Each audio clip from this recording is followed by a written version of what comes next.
Жақында ел аралық Алып Осмонов атындағы фонд açıldı.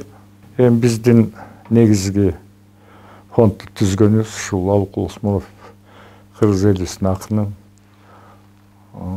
ел арасында өнүгүү өсүү, китептерин көбөйтүү, жаштарга, жаңы муундарга чыгармачылыктарын жайылтуу элибизге, китептерин которуп ар бир түрк тилдерине, түрк тилдери эмес, баардык жерине эле которобуз.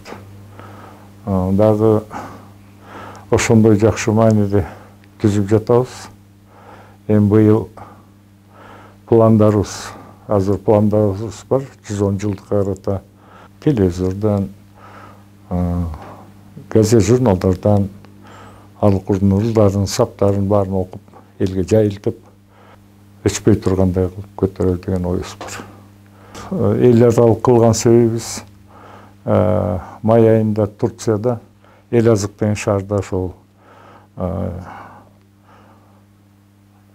Алып Осмоновдун памятнигин, парк ачылат деп пландаштырып атабыз. Турциянын күйөрмандары ушул Алып Осмоновдун колдогондор, акынды сүйөрмандары ошол кишилердин аркасынан чогуу Турцияда өткөрүп атабыз мероприятие майда. Эми Москвада өткөрөбүз. Алып Осмоновдун чыгармачылыгы боюнча Алматыда өткөзөбүз. Ташкентке да пландап атабыз. Ошонун баары эл аралык көрсөтүп, өнүктүрүү деген максатта. Анан быйыл Бакуга азербайжанча тилдери которгон китептер бар. Анан Грузияда, сиздер окугансыздар, билесиздер. Жолборс терисин жамыган баатыр. Ошол Грузияга дагы Алып Осмоновдун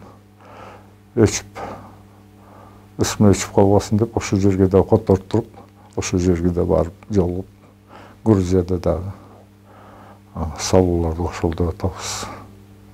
Эми азыркы пландарыбыз ушу.